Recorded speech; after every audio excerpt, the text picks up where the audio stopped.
मजदूरों के इज्तिमाआत पर जुर्माना। मुलाजमीन का अपनी रिहाइश के अलावा ज़ेर तामीर मकानात या इमारतों, रेस्ट हाउसेज, फार्म्स वगैरह में किसी भी एक मखसूस जगह पर 5 या 5 से ज्यादा अफराद की शक्ल में इकट्ठा होना जिनकी रिहाइश मुख्तलिफ हो।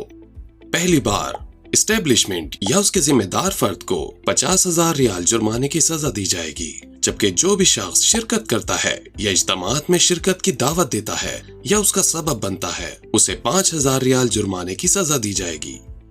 दूसरी बार इस्टेब्लिशमेंट या उसके जिम्मेदार फर्द को 1 लाख रियाल जुर्माने की सजा दी जाएगी, जबकि जो भी शख्स शिरकत करता है या इज्तिमाआत में शिरकत की दावत देता है या उसका सबब बनता है उसे 10,000 रियाल जुर्माने की सजा दी जाएगी।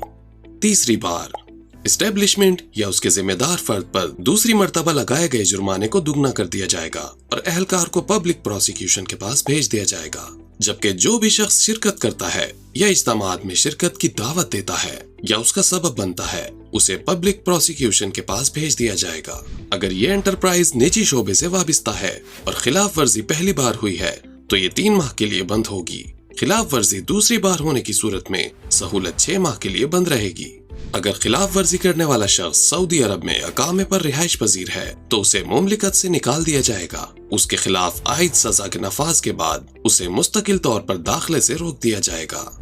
जो भी शख्स किसी भी मुखालिफ इज्तिमा के बारे में जानता है तो वो लाजमी तौर पर मुल्क के तमाम खित्तों में मजाज अथॉरिटी को टोल फ्री नंबर 999 पर हादसे की जगह से मुत्तला करे और मक्का मुकर्रमा के इलाके में 911 पर इत्तला करे।